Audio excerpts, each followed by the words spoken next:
Good morning, everybody. How are we all doing? Sammy, United People's TV. It's Friday.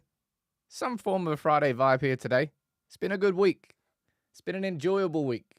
Compare that week to the other 2 weeks we had international breaks-wise. One was after Liverpool 3-0. One was after the Ten Hag meeting. And now it's all been about Ruben Amorim. I've really enjoyed the content I've been able to give you guys and girls this week, and I hope you have enjoyed it too. Today, we're going to run through photos of Ruben Amorim and his first visit to Old Trafford as Manchester United manager, of course. It's not his first visit to Old Trafford. Played there in 2012 against Fergie. I'm also going to speak about, as you can probably see, let's be honest, the merch. Finally, got some hats. I've been working on these for a long old time. We've got the Christmas jumpers over there. The poster's there, and I'll show you some the video that we've created. It looks awesome.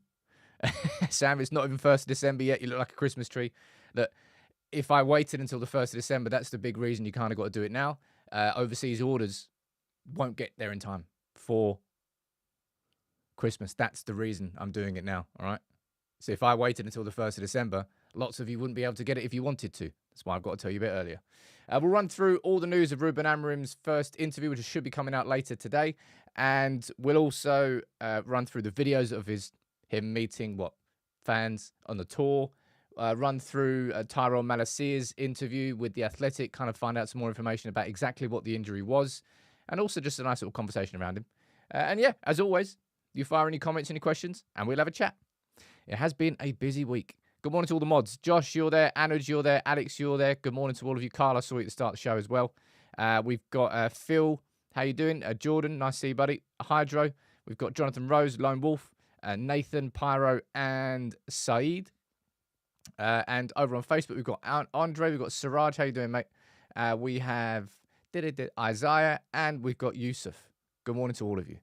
Now, to kick off the show, this is, I think, anybody who's been a subscriber and a follower of United People's TV for long enough know that I try to pride myself on the quality of everything that we do here on United People's TV, and that goes across the merch as well. And this is the launch video for the new Christmas stuff, and also for the new poster, which I haven't actually managed to get yet. Cleared, Giggs with a shot, Sheringham! Beckham, into Sheringham, and Solskjaer has won it!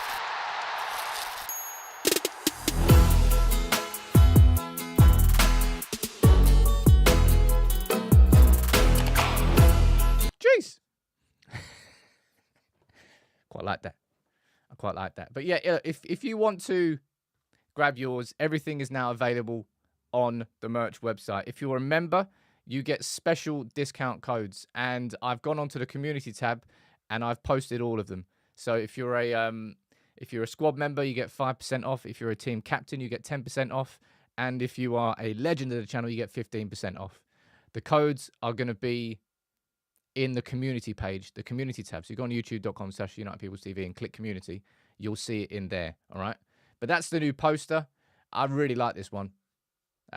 Big up to Artie, who is the designer on these. Of course, this one's for the treble. And we've got two behind me here. We've got one for Scholes against Barca, one for Cantona against Sunderland in 96. I've got Garnacho against Everton over there. There's other ones we're going to be doing over time. And fingers crossed, there'll be more moments this season that we can turn into. It's kind of like I feel like it's very original. It's a series we do. And this has been coming for a long time. The hats. The hats are here. The mugs are there. And these are all little kind of stocking fillers. If you want one, grab one. If not, absolutely no problem at all. Anything you can do to support United People's TV and hopefully get something a bit genuinely nice. I like it anyway. I've been waiting for this for ages. Yes, good morning to you. Who's that? Jay gifted 10 memberships. How you doing? I thought I put the gong there above that. It feels like the right place for it. The OG gong. We'll definitely bring that out if anybody gets 50. But yeah, thank you all for always. I keep saying this time and time again. Thank you for supporting United People's TV and enabling me to do what I do, and hopefully to do what I'm going to do in the next few years. Because I am feeling optimistic. I was feeling optimistic before as well. And also, this is obviously the Christmas jumper. This one's for the treble. That one's 5 Cantonars. And we've also got one more, which is for the 3 Kings. For best, for Cantona, and for Beckham. All right? Sam, you look like Christmas. I'm feeling Christmassy. Kind of looking forward to Christmas this year. Hopefully, I'll be in a new house. Fingers crossed. Right? Now, can I just say one thing here? Mainly you're saying time for an upgrade of the YouTube chat emojis too. Hey, trust me, there are a million things. This is why I need to get somebody on board as a community leader who can take these sorts of jobs and get them done for the community. Because I'm so busy with the content, it's very hard to find a time of day to do that. JC, you ledge. Gifting 20 to kick off today's show. And it'll be a fire show today. I think so anyway. Big up to you, JC, and to everybody who continues, as I said, to support the channel. Now, this week, I think there's been busier and there's been probably bigger weeks on the channel. But I think I might be most proud of the content that we've been able to put out this week.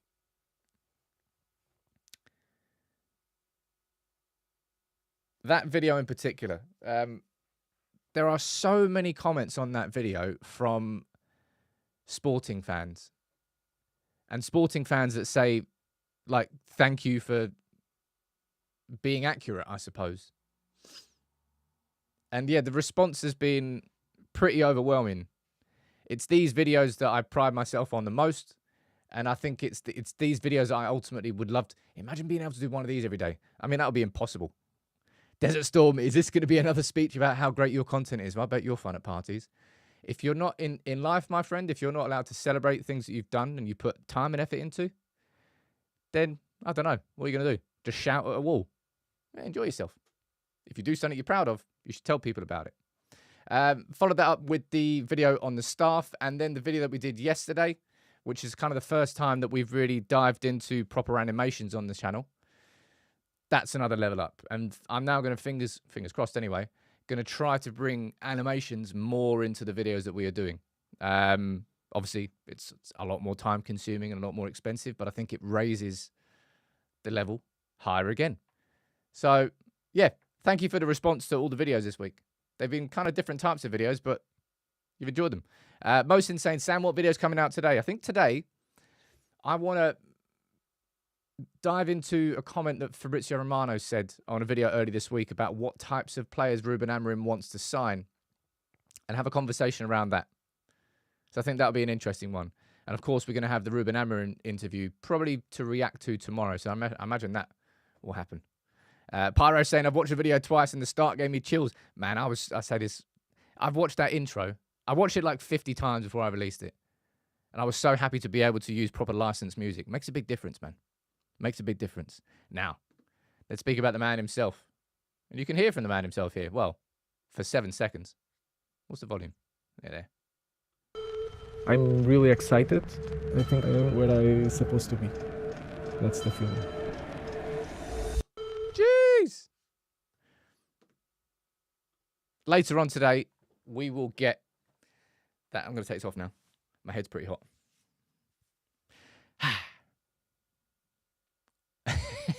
Come on, Sam. We know the sporting fans only like you because you're getting their name right. Great marketing device. I told you can blame Pez for that. Pez had Sporting Lisbon. So I called him Sporting Lisbon my whole life. Brian saying, how comes you could lose licensed music this time? Because I paid for it. That's why. And that's the leveling up of the content.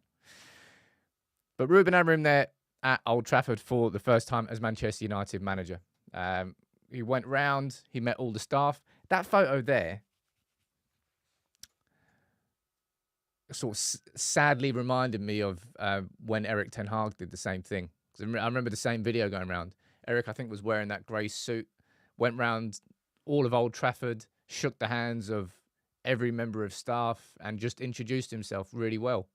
And then remember when he sat down with the press for the first time and he shook the hands of everybody. It's all smiles and, well, certainly from the press anyway. at the beginning, but that obviously changes quite quickly.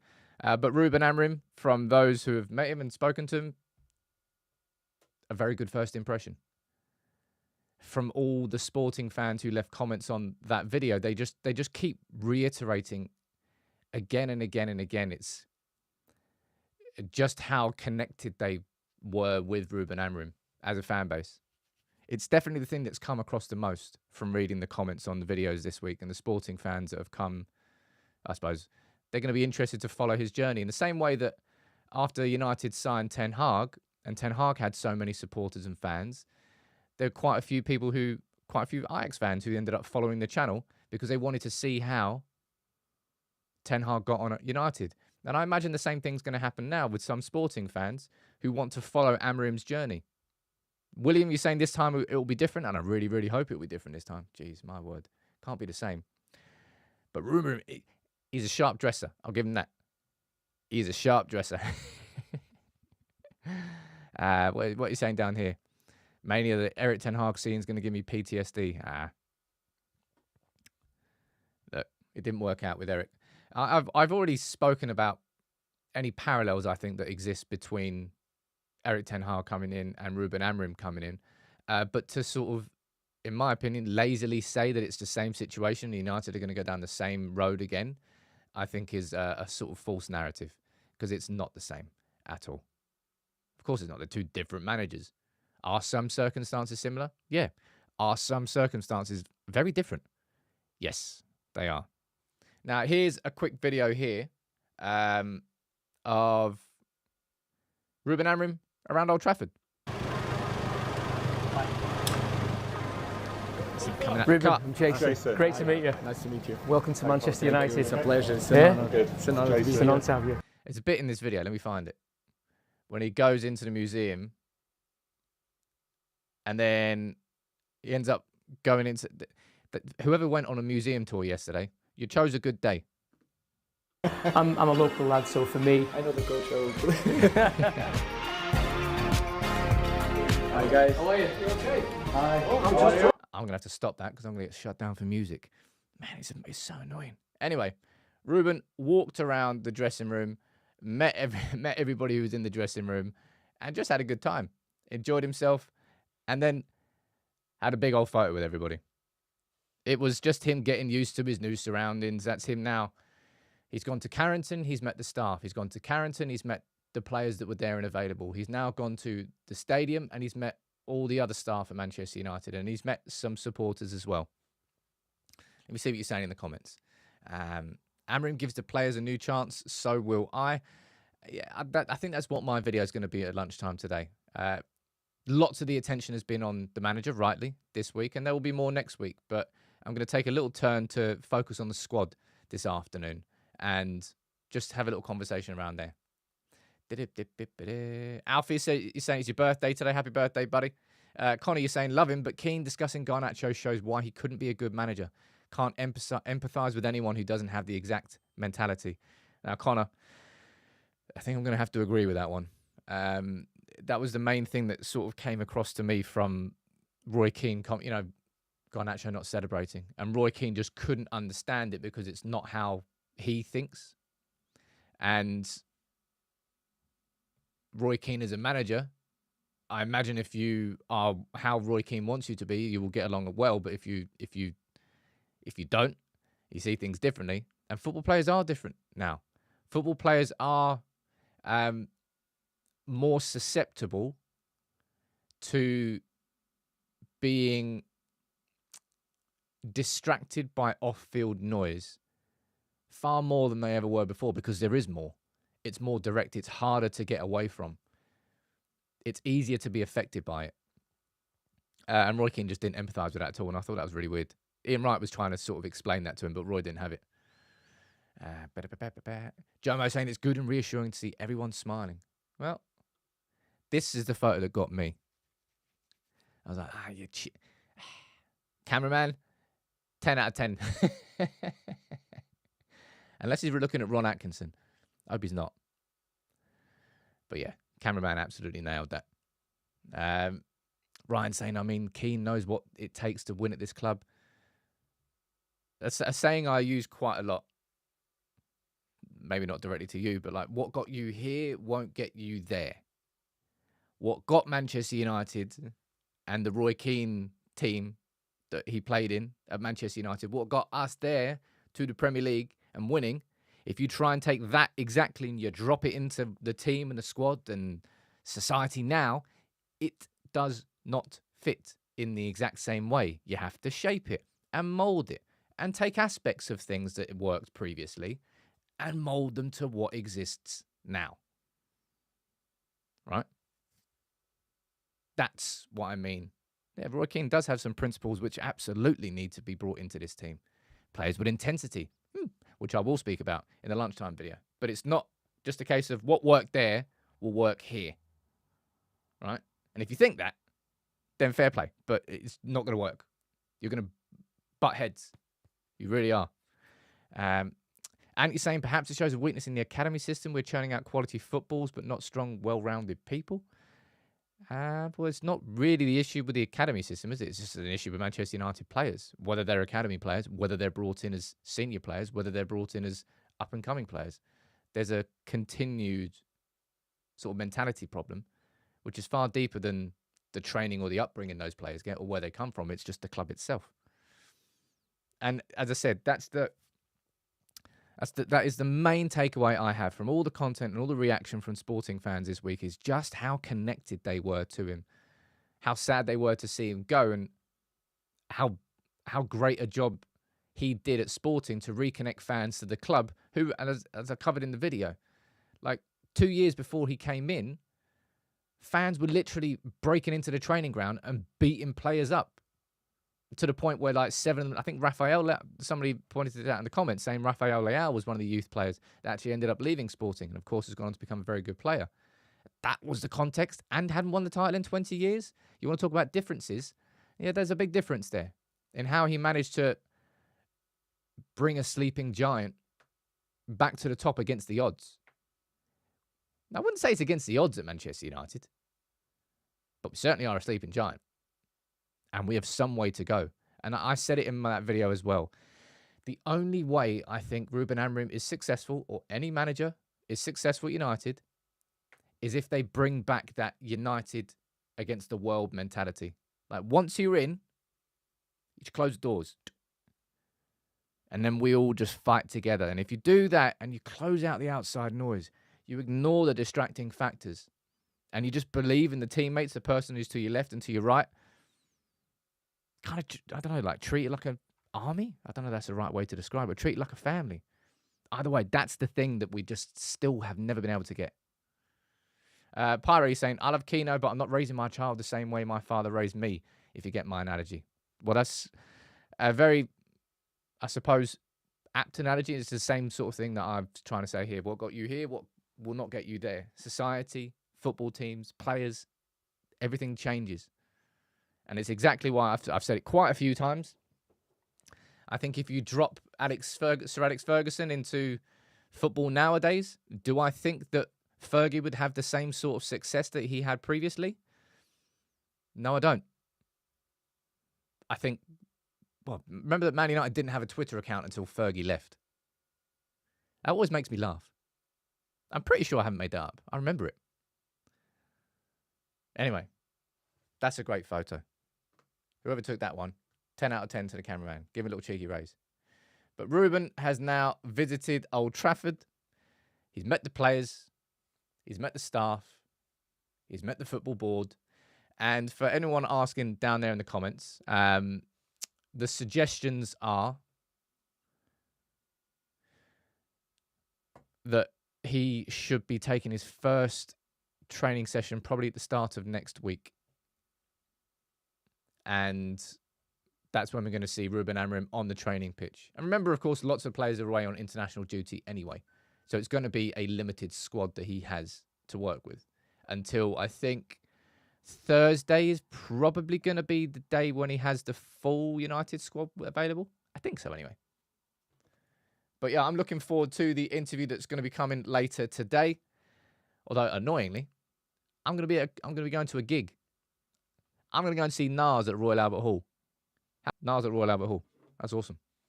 I actually saw the first ever electronic headliner at the Royal Albert Hall, and that was Bonobo as well. Although, not fun fact, I was so looking forward to seeing. I was like, I didn't realise how big the organ was in Royal Albert. I was like, wouldn't it be amazing if he played that? And then I ended up getting so drunk, I forgot, and I didn't realise that the organ got played until I saw a video the next day. So, ladies and gents, don't drink. Akash, I can see you gifted 10 memberships down there. Thank you very much, dude. Well, everybody else say thank you. And also to Garlic Bread Man gifting 5. It is a Friday vibe up in here. It's going to be a good gig tonight. I'm looking forward to that. So as far as I know, the work permit isn't completely sorted yet, but United aren't panicking whatsoever. He will be in charge of United for Ipswich. He will be on the training ground next week. And the thing is that, I did the video on it yesterday, right? The biggest time constraint that Ruben Amorim has got is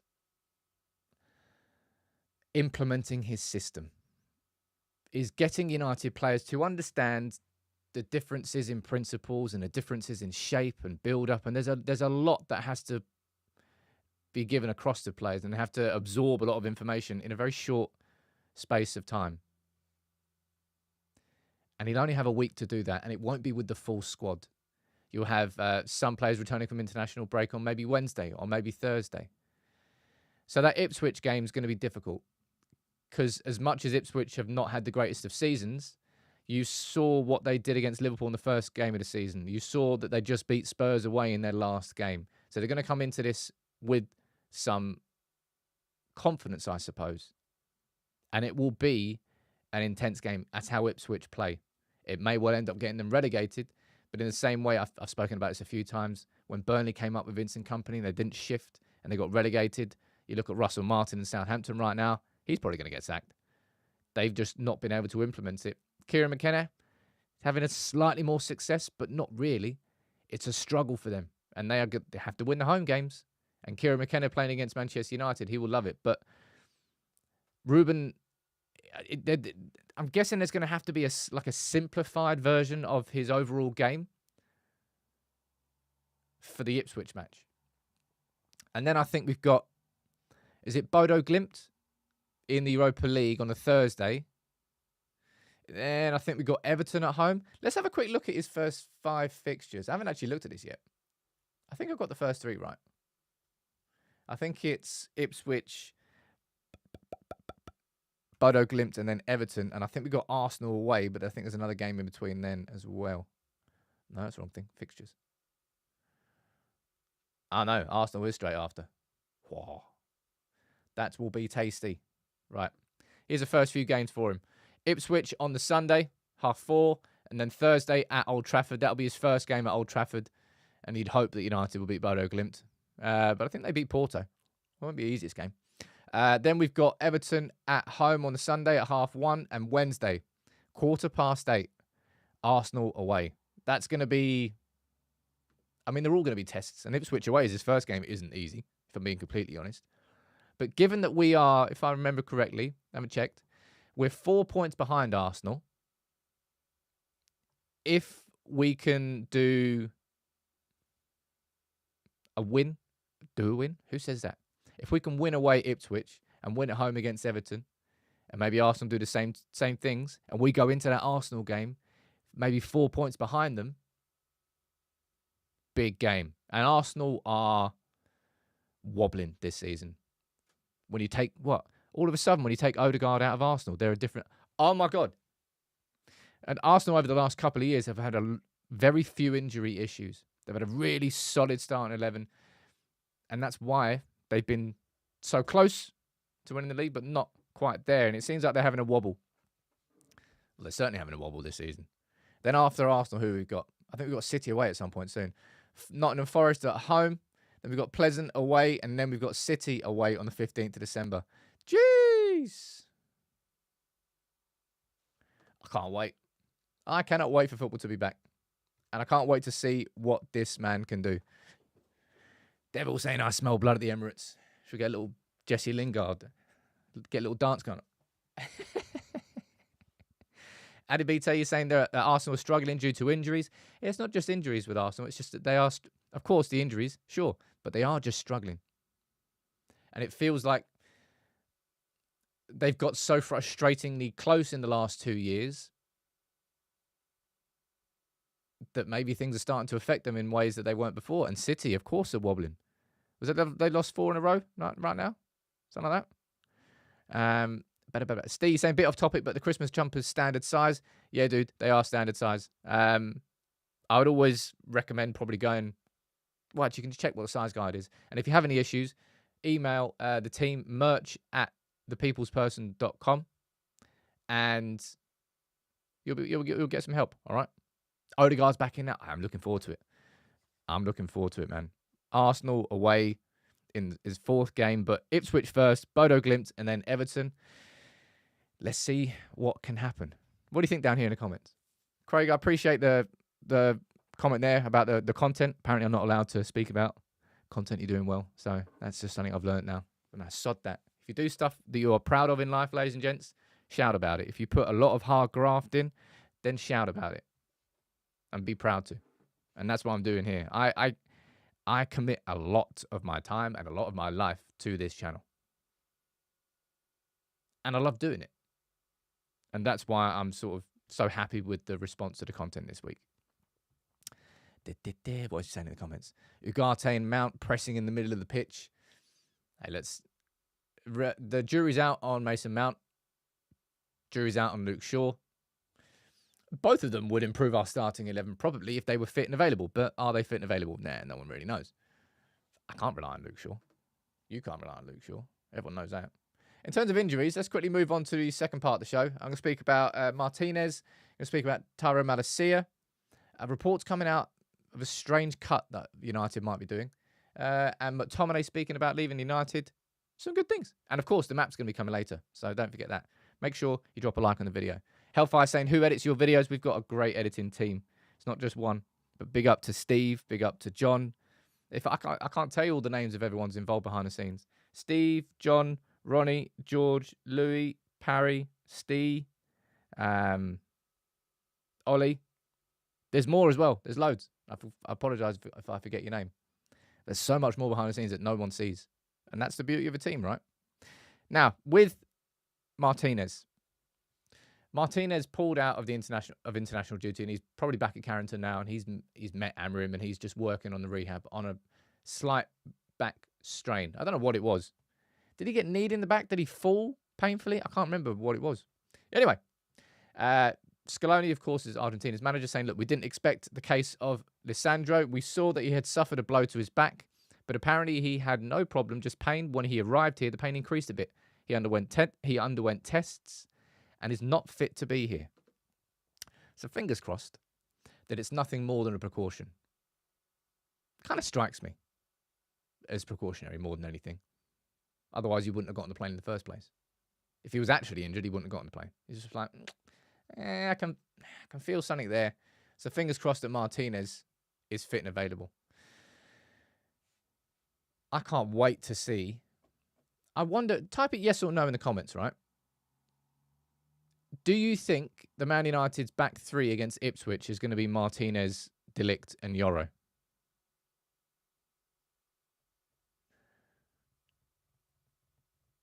Because that would be 2 injury risks out of 3 centre-backs for Ruben Amorim. It feels like a risky thing to do. Yoro, of course, hasn't made a competitive debut for United, so I don't think he'll start in that game. I think De Ligt is a guaranteed starter. Maybe you'll get Johnny Evans. I can see down there lots and... Actually, it's quite split. I'd say probably 75-25 are saying no. And I think I agree with you. I wonder what the back three will be. Evans will be fit and available. Lindelof, I think, will be fit and available. De Ligt will be fit. It might only be those 3 that are fit, by the way.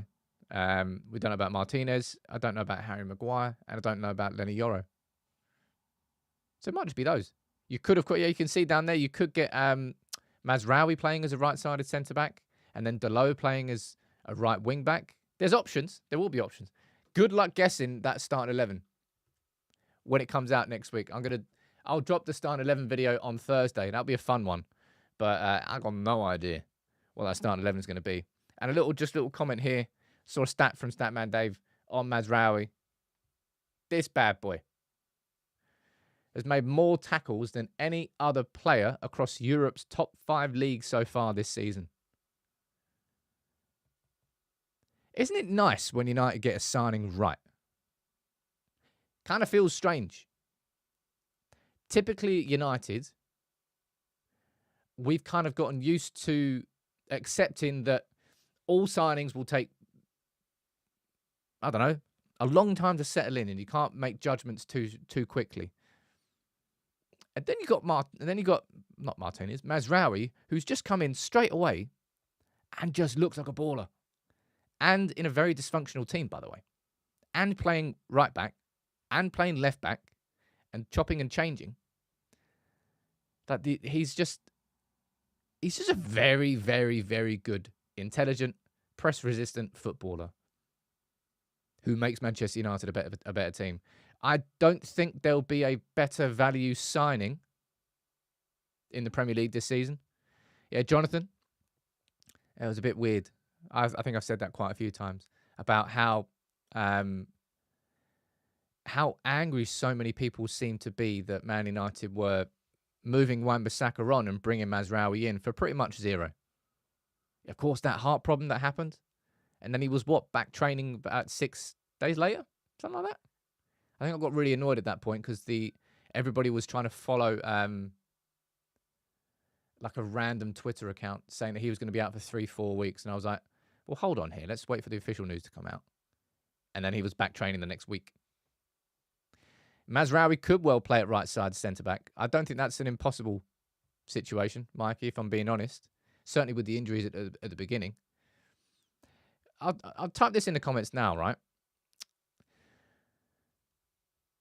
When everyone's fit and available, what position do you think Mazraoui would most suit in the Amorim system?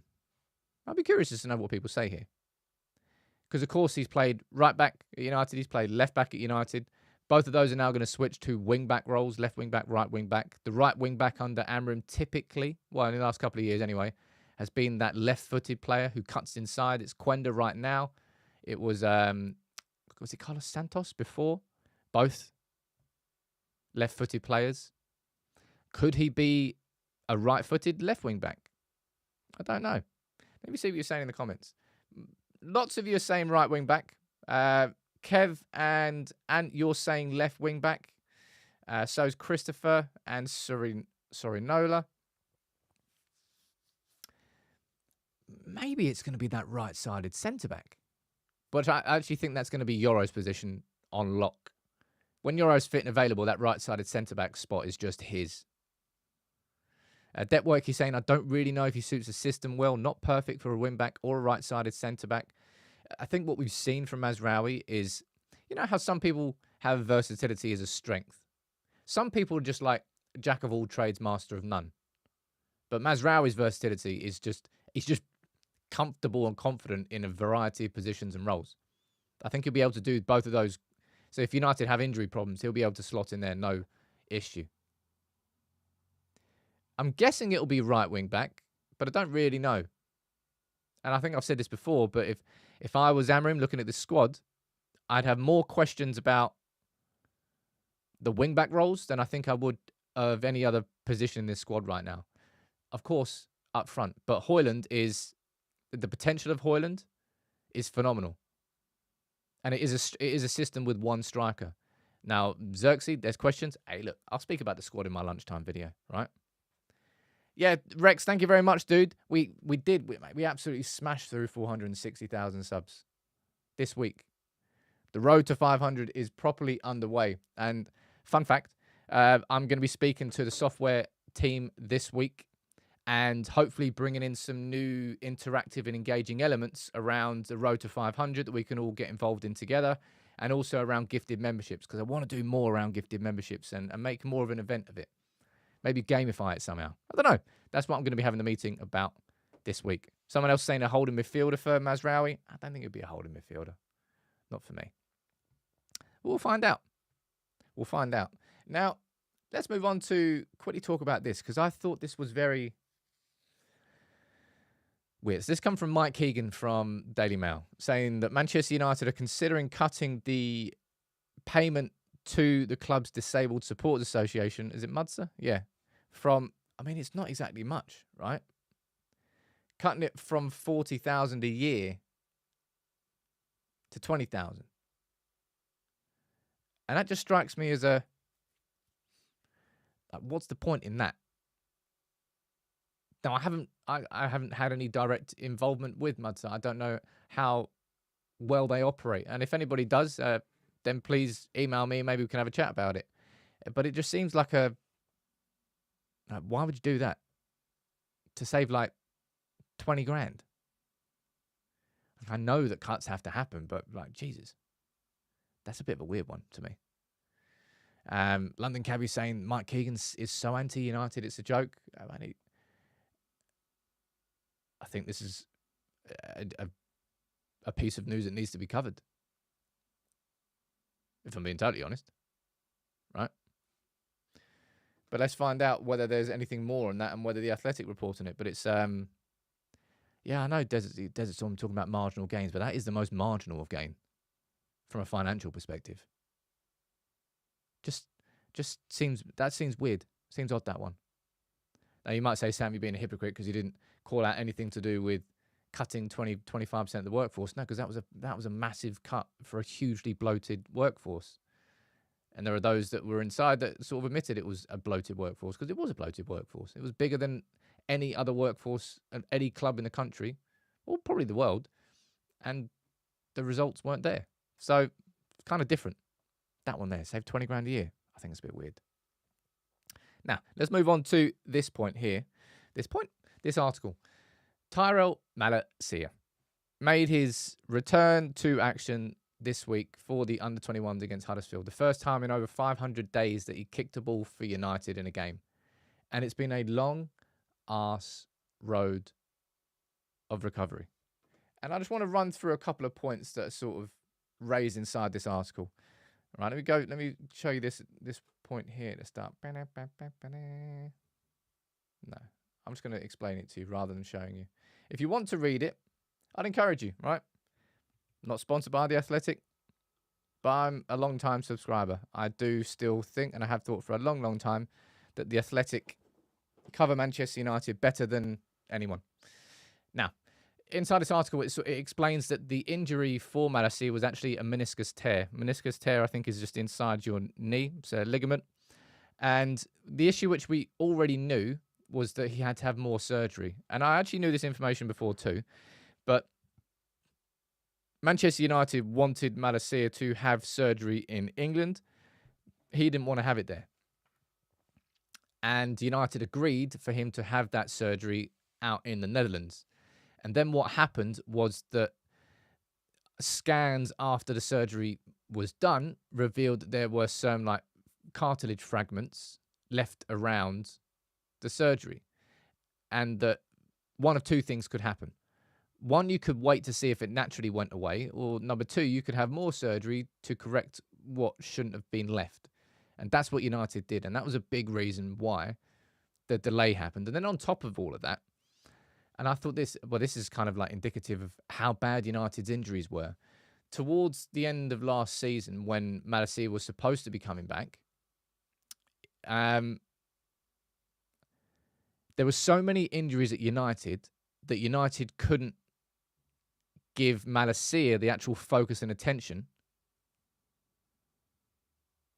that he needed for his rehab. That's when he ended up doing some rehab away from the club back in the Netherlands. And he sort of kept himself to himself. But it's good to see him back. Yeah, just if you want to find out some more information on what Malacia has actually been doing this whole time, how bad the injury was, how fit he is, how confident he is in his own body, go and read this article. But there was one point here I wanted to pull out, which I thought was pretty cool. It's just a nice little story, right? This here is... So Malacia was at the FA Cup final, and he said, look, Malacia didn't want to climb Wembley's famous steps with his teammates, but Casemiro insisted. Malacia was like, I'm staying down here. You guys enjoy it. I'll see you in the dressing room. He goes, no, you go out there and you do it as well. And that little bit down there, Casemiro also gave Malacia his FA Cup winner's medal, a story which was denied in some quarters at the time, but that Malacia himself says is true, despite him politely protesting that the former Real Madrid midfielder should keep it. He said, like I said before, if he gives you that, you just listen. So it's just a nice little story of Casemiro giving his medal to Malacia. I thought that was nice. It was nice. That's all it was. It's just Casemiro being a good human. I mean, he's got enough trophies. He's got enough medals. Well, let's be totally honest. Anyway, I enjoyed that. And I'm looking forward to seeing what... I'll ask you now, before we move on to the final point, and we run through, of course, the map. What do you expect between now and the end of the season from Tyrell Malacia? Honestly. Do you think that he'll be able to overcome his injury problems and re-establish himself as a squad member for Manchester United? Or are you so worried that there's going to be further injuries that come as a consequence of being out of football for 15 months, as a consequence of having 2 surgeries on a meniscus tear in his left knee? What do you think? I'm MJG Gaming saying Casemiro was just pissed he didn't play in the game. I remember that. There was a story that came out that Casemiro... Remember that? I don't know what paper it was. The suggestion was that Casemiro found out he wasn't in the team and then said, ooh, got an injury, so he wasn't available. Let me see what you're saying down here about Malacia. Devil Samuel saying if he stays fit, he's perfect for this system. Jonah saying I expect nothing. Everything he does will be a bonus.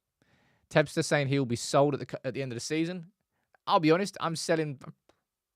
That might be a dumb thing to say, but I'm probably selling Luke Shaw first. I suppose I'm just selling them both at the same time. We'll see between now and the end of the season. And he's saying a handful of minutes gradually is going to be Rustler. Rustler? Man. Now I want a Rustler burger. Those little microwave bad boys. That was a staple part of uni. Although if you toasted the bun, that's a key part of a Rustler burger. Don't put the whole burger in the microwave. Take the, whatever it is, not beef. Take that out. Toast that bun. Don't want a soggy bun. No one wants soggy buns, right? Alan Mamie saying, I think he'll be a better squad member now if he stays fit. Great man, great attitude. Yeah, I hope for his sake that he stays fit, because if he goes through all of this rehab and all this time and effort to then get another setback this season, it's going to be bad. Nastro, I'm not saying that Rustlers are it. I don't want a Rustlers sponsorship. Please don't come anywhere near me, Rustlers. But I'm saying back in the day when I needed them, toast a bun. That's what I did. All right. I mean, uni was all about pasta.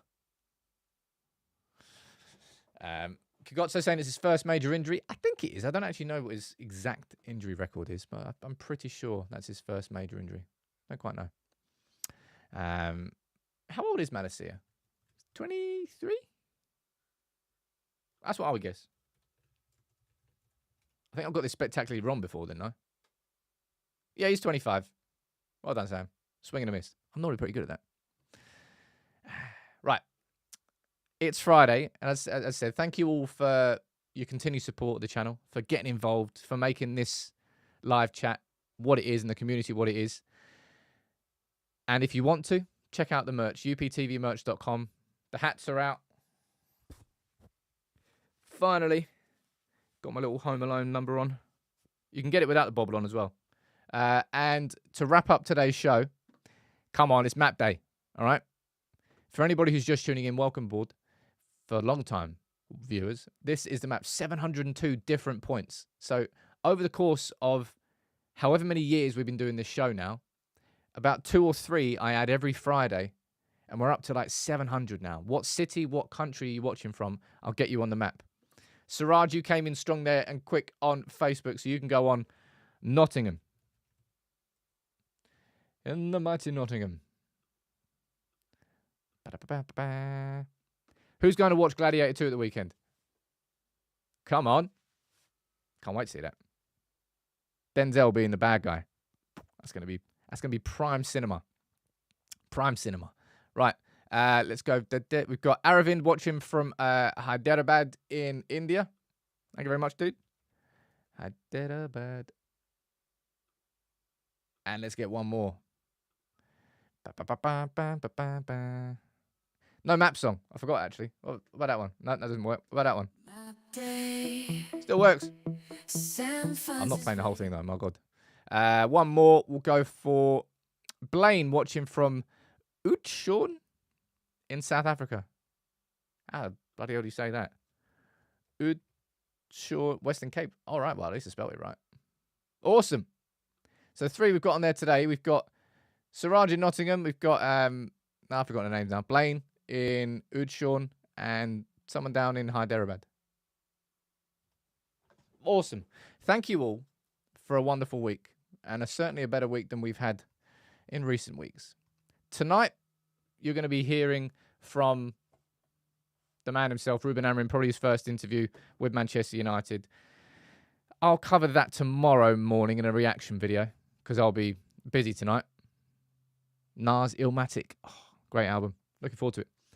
Thank you all for tuning in, as always. I will be here on Monday, live at 10 a.m. as we begin the build-up to the Ipswich game. I'll be here at lunchtime today with a video. I'll be here tomorrow with a video as well. Right? So enjoy yourself. Have a cracking weekend. Much love.